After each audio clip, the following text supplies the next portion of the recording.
Welcome to Shooby Dooby Doo-Up, a podcast where we talk about pop music, usually by deep diving randomly chosen UK top 10 singles charts from the past. I'm James Cook. I'm Andy Robinson. We do usually choose them randomly, don't we, James? Yep. But not this week. Not this week, no. Basically what it is, Andy and I are off on holiday. Pop holidays, let's call it. Yes, we're going to Echo Beach to watch the sun go down and other various places. I mean, I've got a tragic booking in Heartbreak Hotel where I'm going to get so lonely I could die. So while we're off doing that, what we thought we'd do as our sort of summer special is put out some best of compilations of the podcast so far. And that's a staple part of pop music, isn't it, for people to be a bit lazy and let's say cash in and be able to go on holiday. Greatest hits. Yeah. So all the fans will listen to it and go, yeah, I love this one. And then there'll be like one where they're like, oh, this is on it. Why is this on it? Yeah. Let's hope it's not all of them. So basically, this is a compilation show. We're going to play you 5 of our favourite songs that we've talked about on the podcast and all the crazy stuff we've said about it. Crazy stuff. I don't know. Informative, well-researched and humorous. Yes, indeed. That's crazy. If that's crazy, I don't want to be sane. Yeah, right. But we've got songs ranging from the early 80s way up to the late 80s in this. I'm just kidding. They're from all over the place. So enjoy. And listen to the playlist attached in our Spotify and YouTube play. Come on, James, we have to do it this week. Do I have to put a playlist together for this? Yeah. All right. I'll put a playlist together. There'll be links in the description. Of course. We'd always like to say, it's not just James and me banging on about, let's call it informative, whatever I said, whatever crazy, let's call it stuff. Also, always listen to the music. Not only does it make this more interesting, but also makes your life better.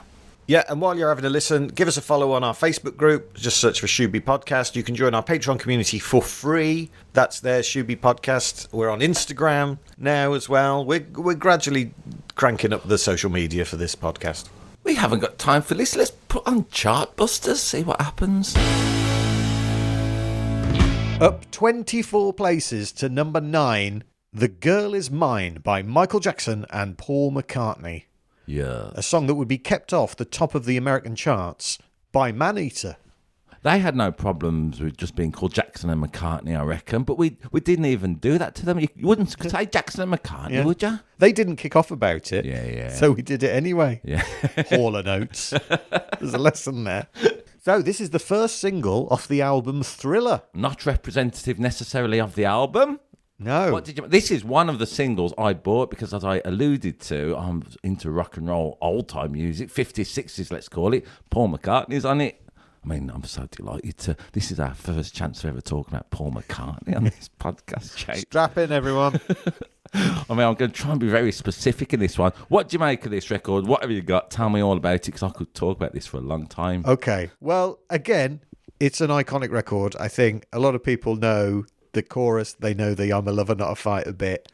We're not going to fight about it. We're not. Similarly, we're not going to make love about it either.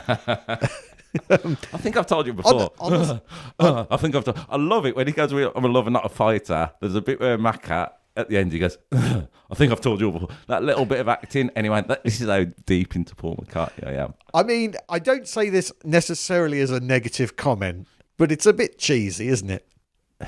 Cheesy? Why not, if you like? But it's good cheese. I love this record. Yeah, there's nothing wrong with cheese. I eat a lot of cheese. But it's a bit cheesy. Because, well, I was listening to this, and then all I wanted to do while I was listening to this was put Say, Say, Say on.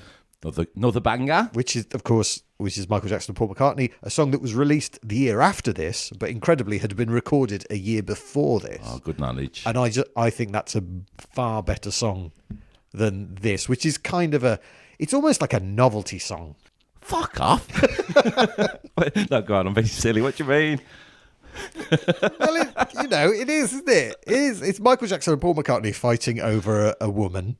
Yeah. I'm a lover, not a fighter. So the girl is mine. I don't understand the way you feel. It's got a nice tune.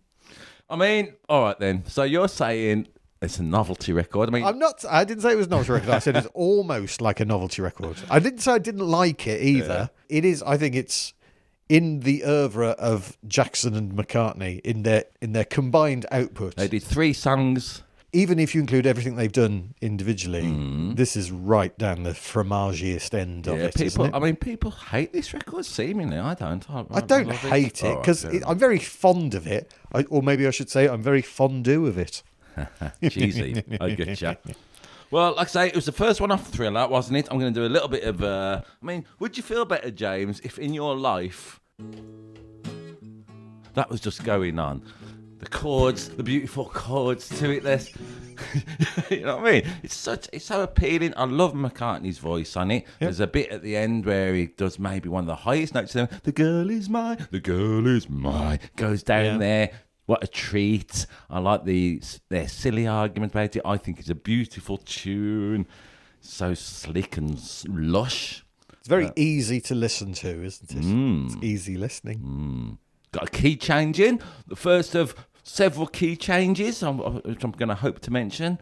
The key change comes in when they do their little dialogue at the end. The girl is mine. Hey, Michael. Great. I think this is interesting. In the lower echelons of the top 2030 this week, Love Me Do by the Beatles has reappeared again as a 20th anniversary reissue, if you like. That's back in the charts. That'll get to number 4 eventually. So I like the notion that Paul McCartney in 82 is in the charts with a new record from the biggest selling album of all time. He's already flogging the Beatles catalogue again. I mean, this is a benchmark for his career, let's say. And didn't Michael Jackson own the Beatles' back catalogue at this point? He did, didn't he, at some point? I don't think he did. I think it was all post, because McCartney tells he tells a lot of stories regular. One of them is McCartney, where he said they was working together around this time. Paul McCartney said to Michael Jackson, you want to get into publishing? That's a good thing. I do that. I've got Buddy Holly's catalogue. And sort of Michael Jackson says to him, I'm going to buy all your songs, Paul. And McCartney says at the time, he went, ha, good joke, very funny. As it turns out, he did. I think they sort of fell out about this later on. There's a nicer video, which I'd never seen before, where there's not a video of them singing the song, but they're basically going around a ranch, let's say, him and Linda, Michael Jackson, a few other people. It's a very home video. And then I was thinking, this might be Neverland Ranch. And then after I read, I looked at it, it's British. I thought, that's good. The last thing Paul McCartney needs is a Jeffrey Epstein kind of case on his hand. You visited Neverland.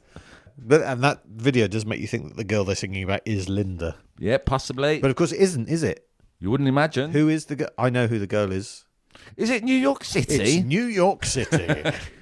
Who's the girl? Oh, that's a joke. Sorry. That was the bit. Sorry, James. My apologies. It's only because I love that fact you said before, so I'm right into it.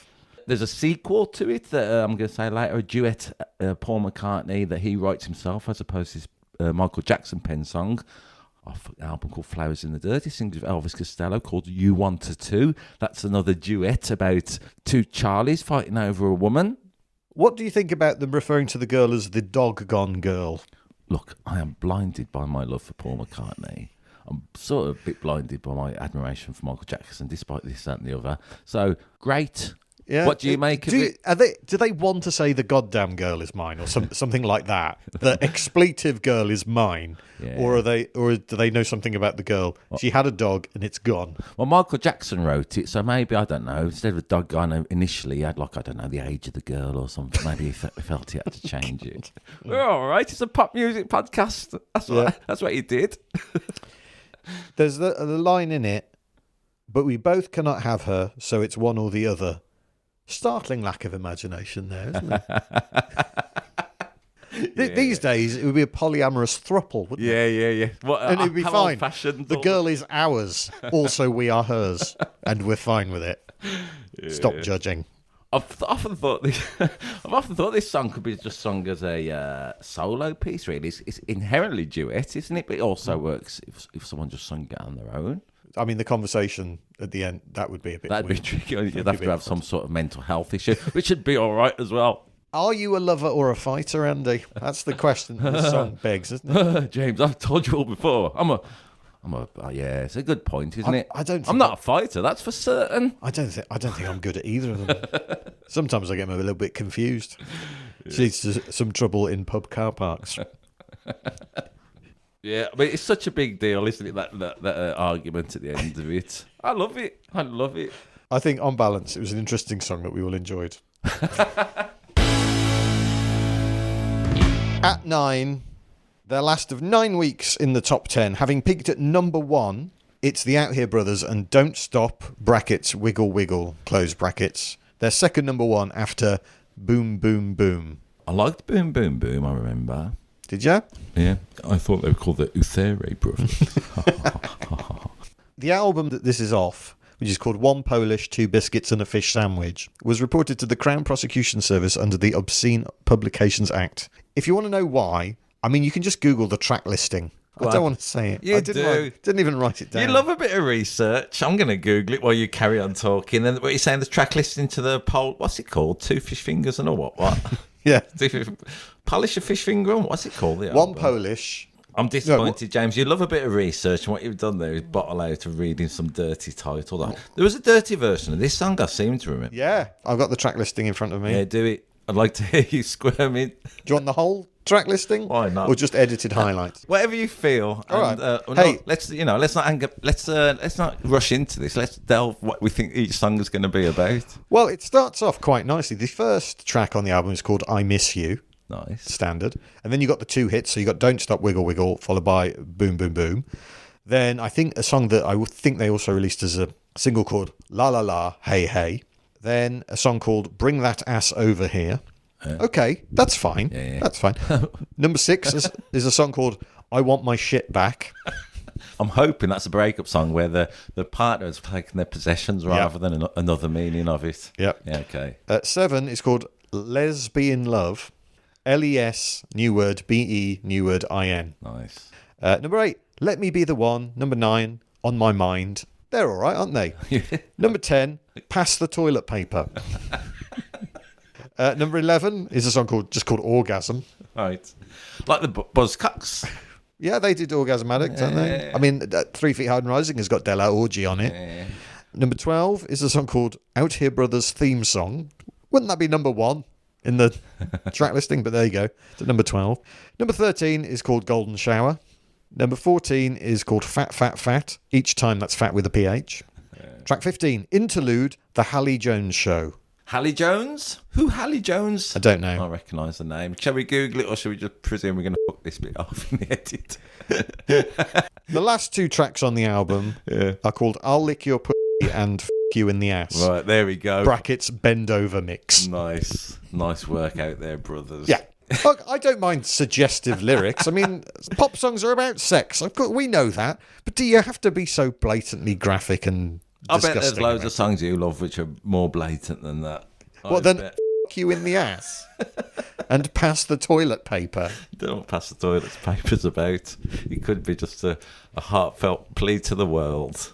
Do you know when we were all going mad during the lockdown? 'Cause it was all so expensive. It might have been predicting. The Out Here Brothers predicted lockdown. And sharing the notion rather than capitalism, just spending loads on toilet paper, sharing it. So you mentioned that there's a dirtier version of Don't Stop, Wiggle, Wiggle. At the time, yeah. Yeah, there is. The one we've listened to is the radio edit. That's what's on the Spotify playlist. Right. The radio edit of this song only really has 2 lines in it. It's all about a gentleman who is appealing to a lady friend not to cease wiggling her posterior because it is making him lose his mental faculties. And then another bloke just starts yelling the word energy over and over again. I was going to mention this. That's like the middle eight or the bridge in it. Like going energy, energy, energy, energy. I'm terribly sorry out there, brothers, if we've just broken your copyright law for that bit of beauty. My apologies. It's like the world's worst motivational speaker. So, just about to go out before a game. I have to say, I've got this thing. It might be the first time I mentioned it. It certainly won't be the last. Nile Rodgers, right? He of Chic has got a thing that any song in the top 40 is a good song because it has communicated with enough people, especially in those days, to spend their hard-earned money on it. I am trying to keep that in mind, you know. Out there, brothers, with this song. I'd listened to it maybe 3 or 4 times. It began to annoy me more every time I heard it. People who liked it must have been on different drugs to me at the time. That's what I'm saying. It's like the opposite of a song that grows on you. As a sonic experience, it is like they have found the drum setting on their Casio keyboard that's labelled most annoying drum sound. I agree with you, but it feels to me like a migraine approach in this song. But It's number 999. It had been at number 1 as well. Had it? Maybe it's because of the unedited version. Okay. In the unedited version, it goes into more specifics about the endeavours that the young gentleman wishes to pursue with the lady. On the plus side, he does appear to be concerned with her pleasure. Have you got the lyrics? Oh, do I have to get the lyrics out? I love it, James, because you're so keen on research usually and digging into the lyrics, but I like the fact that the Out There Brothers somehow have a step too far. I find it very grubby. It's not sexy, Right, is it? Yeah. Well, enough people for it to be number 1. If sexiness is a thing that they were trying to purchase, maybe we just don't know enough about Wiggle, Wiggle, Wiggle. I think you can book them for functions, the Out There Brothers, still. I think they're... I found the rude Yeah, go on. Put your ass on my face. I love the way your p*** tastes. Girl, you know you are the one. Take that ass and make me... I like it. Mainly, I like your discomfort of having to read that in a little room with me. I noticed you weren't looking me in the eyes. Nope. So the Out Here Brothers, not really brothers. They might be out there. We don't know. Is it out there or out here? How's it spelt? Let me have a little There's only one T, as far as I'm aware. Well, out here, then. Uthere Brothers. Maybe I was right. They are Keith Malik Mabry and Lamar Hula Mahoney. Keith Mabry co-wrote Boom Shake the Room for Did DJ he? Jazzy Did Jeff he? and the Fresh Prince. That's a great song. I'm guessing he wrote the boom part. Lamar Mahone co-wrote Summertime for DJ Jazzy Jeff and the Fresh Prince. And according to his Instagram, he makes music for the cigar culture. That's a good little bit that they both contributed to, let's call it, the comedian beating Will Smith. Yeah, and those are two great songs. Love Yeah. Summertime, love Boom Boom Shake the Room. Yep. Gets the party going, doesn't it? Great even words. even now, 30 years later. Well, there's such great words to Boom Shake the Room. So why the words to this? Energy. Sorry out there, brothers, for copyright. I just find this song so depressing. You meant to dance to this. This isn't a song for sitting around and listening to. This is a dance record, let's be honest. But I don't even think it's a good dance It record. must be because it was number 1 and loads of people bought Well, it. yeah, but did they buy it? Because at that point, a song with those lyrics, that was a rarity, and there was kind of, ooh, this is naughty. We're not supposed to be listening to that. I mean, nowadays, anything goes way more, but in 1995, I think things were slightly more different on the mainstream pop music scene. One of the things we talked about when we were deciding to do this podcast was that we wanted to be positive about pop music and to be a celebration. I found it really, really hard to celebrate this. It's tricky. Up 6 to 5. You're More Than a Number in My Little Red Book by The Drifters. Again, another classic. Catchy. I've been singing it all the time. Just pointing at my wife. Singing that to her. And you're more than a number in my little red book. Now, here's an interesting thing. I always thought the stereotype of the bachelor's phone book where he puts all the numbers of all the ladies. Black. Yeah. That's what I thought. Little red book. That's what Mao Zedong had. All right. Why is he writing people's numbers in the Communist Manifesto? Yeah. What's going on there? Taking names and addresses for whatever it ends. Someone's going to gulags. That's changed this song completely. No, I think that's what it is. Some sort of roundup for political beliefs. God. It's sort of the number being in the little red book I kind of like as well because it's so old-fashioned, isn't it? Like, think about this with songs about phones. I mean, like Hanging on the Telephone by Blondie, it wouldn't be written now because you wouldn't be in your hallway waiting for somebody to call, would you? So the notion of the phone and keeping the number is kind of really old-fashioned. I like it, though. You're more than a number in my WhatsApp. Yeah. Called now, probably. The Drifters, they've done loads of great songs. Yes, the collective of the Drifters have done loads of great songs. How many members of the Drifters have there been? 87. 46. Yeah. I was counting all the tribute bands as well. I wanted you to go in low so that my number sounded impressive. I knew but you went in comically high. I know, there's loads of Drifters. I mean, again, this is a thing that annoys some people. They're not the Drifters. I think, well, of course not. They're all dead, aren't they? So let's keep the music going. Well, you say that. They were only formed in 1953. Yeah. And this is 1977. So it's only 24 I mean, years. now, like, now. when the Drifters continue, like some sort of Godzilla thing through their provincial theatres. Is it like jury duty? Do you just get a letter saying you're now in the Drifters? Yeah. The Drafters, they could call it. Do you know, I did a gig in Great Yarmouth recently, a stand-up comedy gig in a theatre, inquiring about the potential use of their microwave oven.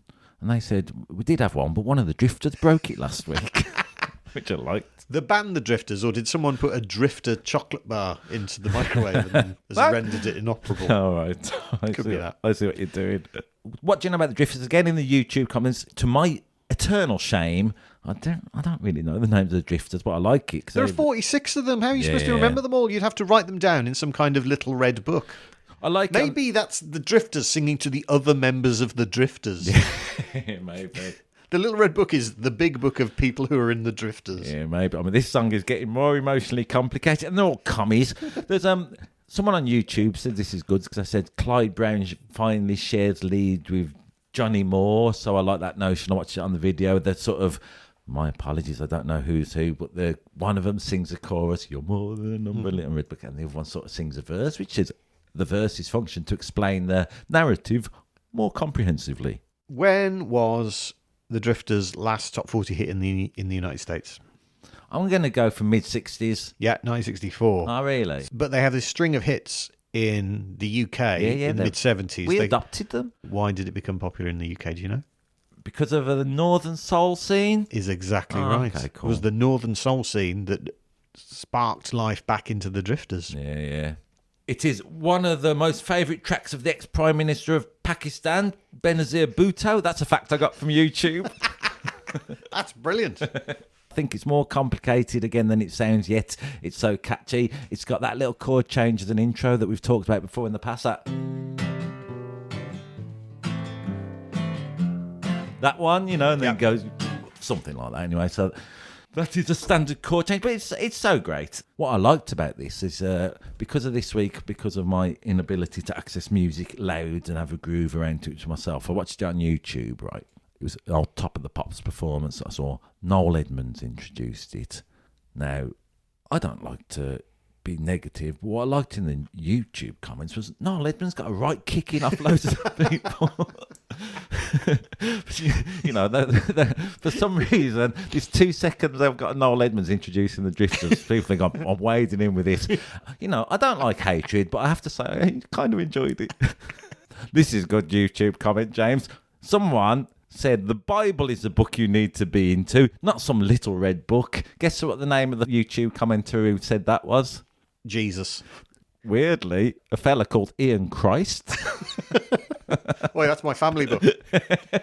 When we've been talking about, so he thinks that the book, we talked about communists, we talked about the idea that it might be some sort of contact for random members of the Drifters from the past. And the Drifters directory. Yeah. And now we're also saying the red book might be the Bible. Yeah, it's not though, is it? It's just a little address book. Everyone should calm Just down. a little literature book. Everyone, don't be stupid. Put yourself in the position of the woman, presumably, sorry to be heteronormative, that he's singing to. You're more than just a number in my little red book. Do you take that as a compliment? Yeah, it's interesting, isn't it? If you want to be so petty about it. Or would your question be, what book? Let's have a look at this book. Yeah. Who are these people? Have you ever kept the equivalent of a little red book in some way? I've been with the same woman since 1998. No, I haven't. Fair enough. The right answer It would on be the a internet. very short book. It does. I could say to my wife, you're more than a number on my little blank page. A non-mover at number 2. It never gets to number 1, but it is Love Shack by the B-52s. Andy, what did the B-52s lose in 2008? I don't know. The apostrophe in their band name. You're such a nerd. Why? Because it's more than one B-52. Right. It's not things belonging to the B-52. Okay, and they bothered to change that much later? In 2008. Yeah, because it was annoying them being told that. I finally could sleep when they did that. Sold over 3 million copies worldwide. Number 3 on the American chart. Number 1 in Australia for 8 weeks. From the album Cosmic Thing, which I had on cassette. This was a record I alluded to at the top of this show that I bought on single. Ah, this is the one. Yeah, man. I was looking at that top 40. I also bought Adamant Room at the top on single, which is a sentence I never thought I'd be saying on the internet, but here we are. You are the one. You said it's a non-mover. It certainly isn't a non-groover. No. So groovy. It's so catchy. I think what's happened is because it's played at so many weddings and office parties now, that I think people lose track of how good it is. Fair enough. I agree. It's become bloody Love Shack, because we're at a part. No, it's really good, guys. Yeah, it's a belter. I mean, sounds great. They're all sounding great. The voices sound good. The groove of the music is fantastic. The lyrics are interesting. Yeah. The phrasing is, don't take this record for granted if you can. And the whole thing, it was put together. It was kind of a jam session that then got put into a structure by the producer of the record, who was Don Was. Was Not Weiss, yeah. He wasn't their first choice to produce it. Really? No. Who would it be? It's our friend, Nile Rodgers. They wanted Nile Rodgers. He was busy. They got Don Was to do it, which is not bad. No. Maybe that's where Niall's philosophy, as we mentioned every week, came up. He thought this song's rubbish. And then he thought, oh no, it's a massive hit. I should listen to myself. Yeah. And, there's some tragedy in the story of the B-52s leading up to this song. Oh, go on. I know nothing about it. So they'd had a hit in 79. Rock Lobster, which has been a minor hit, but it had a bigger cultural shadow. And one of the members of the band died, sadly, in 1985. Ricky Wilson, who was the guitarist. R.I.P. Ricky Wilson. Yeah, and his sister is Cindy Wilson, who's one of the singers. And they weren't going to carry on. But in 88, they got back together and decided to work together again. Keith Strickland, who had been the drummer, moved on to the guitar. And they started working on new stuff. They got in a couple of session musicians to work as the drummer and the bassist. The bass player on this is Sarah Lee, who is from a small West Midlands town, but I don't know which one. Okay. From round our way, Andy. They were jamming in a studio in Woodstock, and that's where Love Shack came from. Yeah. Something like that, Yeah. Yeah, go on. Unless you're one of their lawyers, in which case it's nothing like that. It's only C and B flat, everybody. Calm down. We're not doing any. Then there's a little bit that goes. Something like that. I like it. Yeah, go on. Yeah, and it's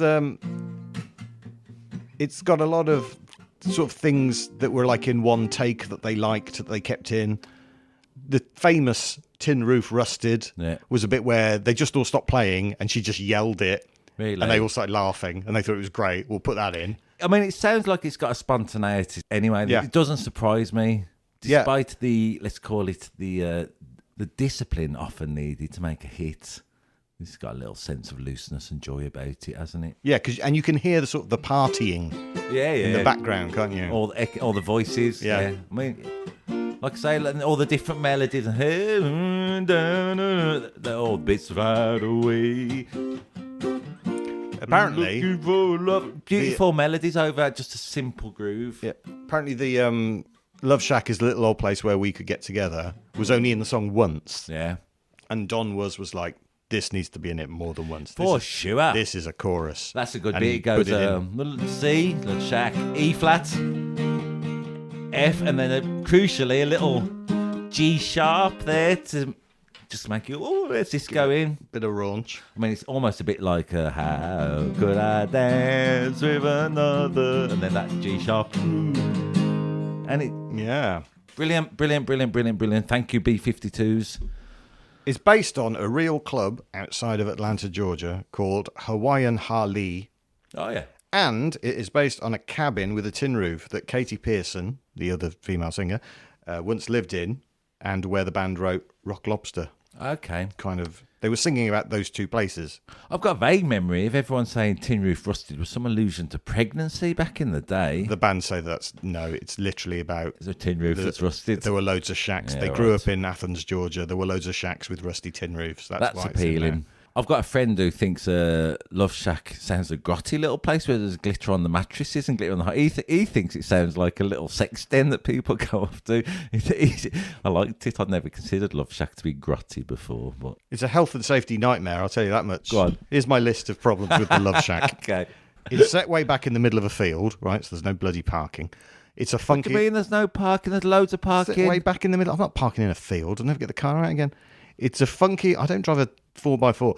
It's a funky old shack. That means it smells. There's glitter on the mattress, glitter on the highway, glitter on the front porch, glitter on the hallway. It just gets everywhere. Yeah, a lot of glitter about. It's hot as an oven. I mean, that's going to be unpleasant in Georgia, isn't it? Yeah. Get some air conditioning. Also, fire hazard.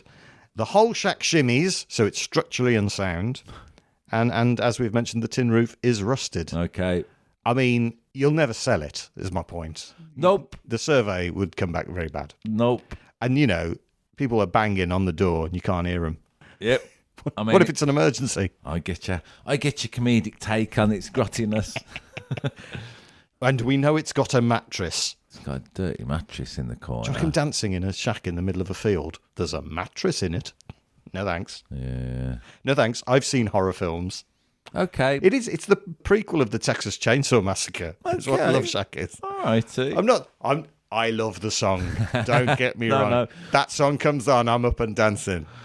But I'd have to try not to think too much about how much I don't want to go to the Love Shack. It's not as appealing as a psychedelic shack by the Temptations. Yes. Is what you're saying. Yes, a song we have covered in a previous bonus episode. This song is banned from weddings on Disney property. Really? Yeah, Why? I think it's too rude. Bloody Disney.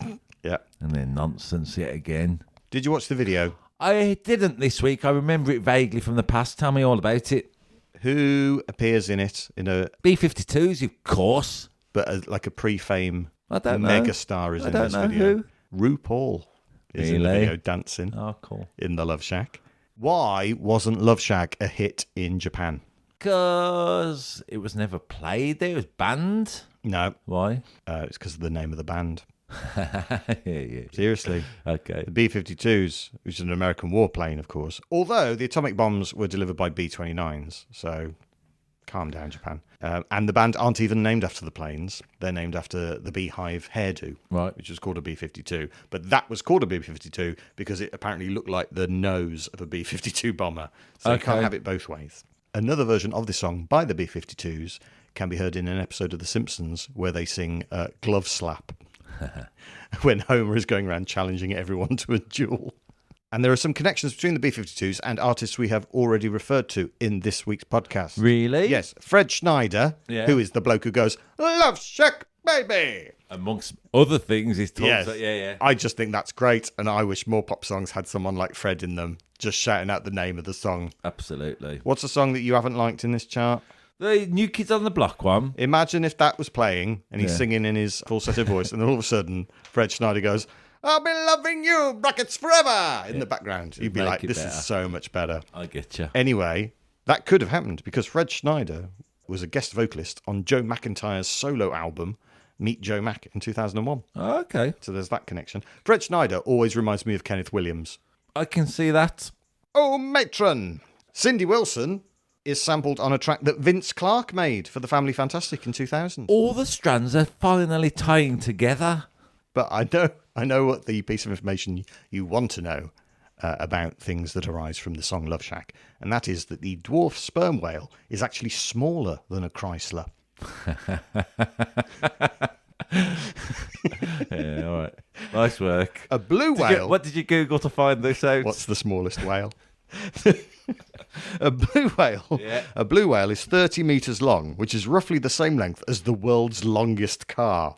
Right. Yeah, a super limo built by J. Erberg in Burbank, California, which can actually seat 75 people, not 20, as Schneider boasts.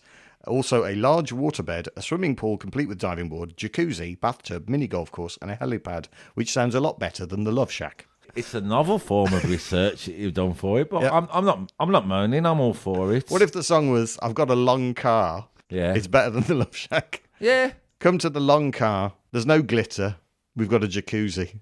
Is the jacuzzi properly maintained? Yes, it is. Then I'm there. I am looking at while you're having a nice time over there, which I'm all for, by the way. That's not criticism. I'm looking at up interpretations at song meanings. Tia 007 says, I thought it was just a stupid song about like a dance shack and the dude has a big ass car and it's like nappy inside and shit. So you have to be high or drunk or both to want to go, let alone stay there. Wow. No, had no idea there was a sex theme going on in there. But actually, the band say it's not that. The band say it's about an inclusive place where everyone can go without fear of judgment. That's what it's about. And you've got to bear in mind, 3 of the 4 B-52s are gay or bisexual. Yep. So in 1990, it was somewhere for them I to go getcha. without fear. Yeah, great. It's a little old place where they could get together, Yeah. literally. Giak says this song is great. If you don't like this song, then you can just get the hell out of America. You commie bastard. Did he? Yeah, nice work. I think he's taking the mic. Up 1 to number 7 this week. It is Billy Idol with Moony Moony. Side 2, track 4. Let me ask you this, Andy. Yeah. Do you want to dance? Yeah, that was his opening call, wasn't it? Yeah. As opposed to the Kiss one, or whatever that was. Here's a little song for everyone out there. Do you want to dance? I do want to dance, thanks, Billy. Yeah. I always think Billy Idol's voice sounds like an American doing an impression of a British person. Yeah, I thought it was ridiculous at the time, Billy Idol, but over the years, I've begun to absolutely accept him and love him a little bit. Hey, this is a good fact for you, James. What is significant about Moany Moany in this week's chart of 1987, 29th of October? It's a live track? No. Huh? There is another version of it by Amazulu at number 40. Is it? Yeah. Well, I never. Not as good as Billy Idol's, I have to say. Did they start it by going, do you want to dance? They didn't, which is maybe why it wasn't a bigger hit, because they couldn't dance to it. All right. Originally by Tommy James and the Shondells, that's a fact I know. I'm done, see you later. So this is as high as it gets in the UK chart. This is a number 1 in America, and it knocks the song I Think We're Alone Now by Tiffany off the top, which is... Another Tommy James song. That's right. He had 2 consecutive covers of his songs number 1 in America. In 1987. Yeah. That's good, isn't it? Yeah. He must have been walking around with, let's call it, big dick energy that week. I mean, there's a whole story about the writing of Moany Moany. Yeah, go We on. can get into if you Yeah, want. absolutely. I mean, let's talk about it, James, before we do. When you're going to talk about the writing of Moany Moany, essentially he's going F. Down in Moany, but still on F. When's he going to change? He's going to change it. So simple and stupid. Well, they had the backing track. Yeah. And then Tommy James wanted some sort of nonsense words like Sloopy or Boney Maroney. Like Hang On Sloopy by whoever that was, Yeah. and Boney Maroney by Larry Williams. He wanted a bit of, let's call it, sound nonsense going on. Yeah. Moany's not a name. Is it Moany Love? Yeah. Spelt different. She wasn't around in 1968 when he wrote this. So they're in the recording studio in New York. Tommy James and his band member Richie Cordell. They go onto the balcony for a smoke, and they look and they see 1740 Broadway, which is a building, the home of the Mutual of New York insurance company, where, you see where this is going? Yeah, I do. The first letters of the company name are bigger and illuminated, and it says Moany, and that's where it comes from. Cool. It's after an insurance company. He said, I've always thought that if I'd looked the other way, it might have been called Hotel Taft. Here we are going to Donnell Mill now.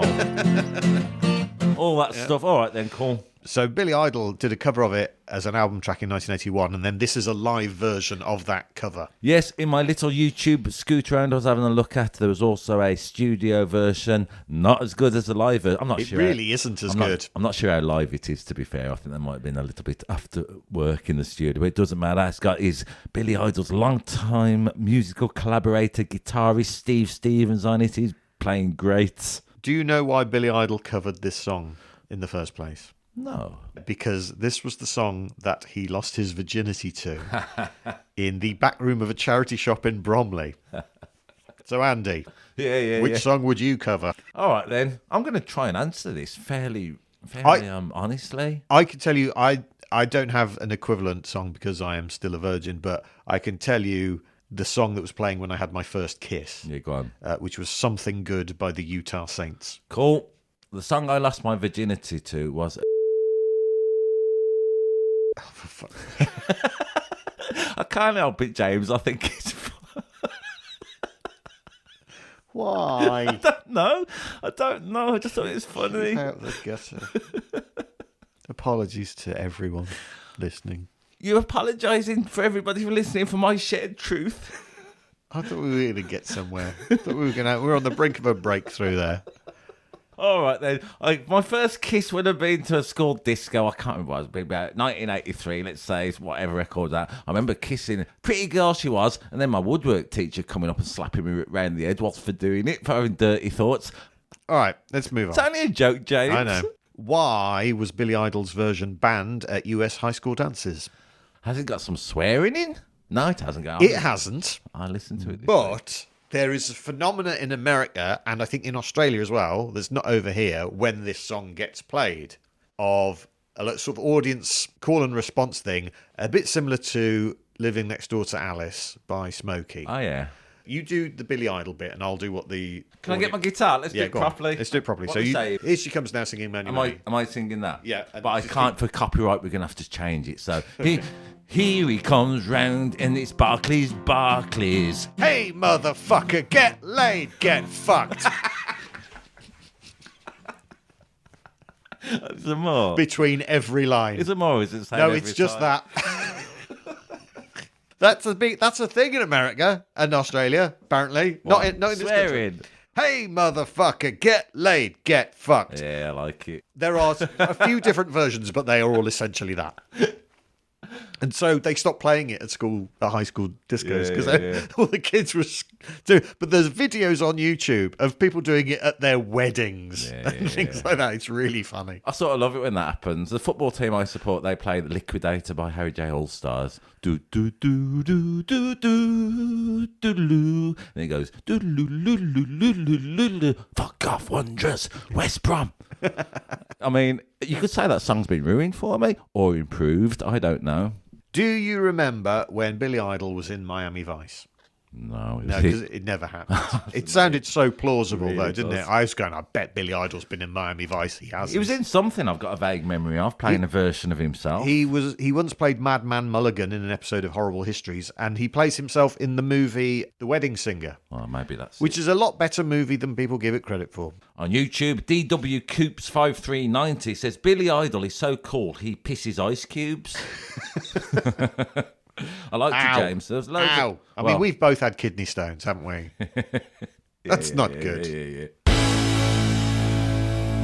That's part one of our greatest hits compilation. Part two will be coming out later this week, or if you're listening in the future, it's already there. Thank you so much for listening to this episode of Now That's What I Call Shooby Dooby Doo Up. I'll bop you up.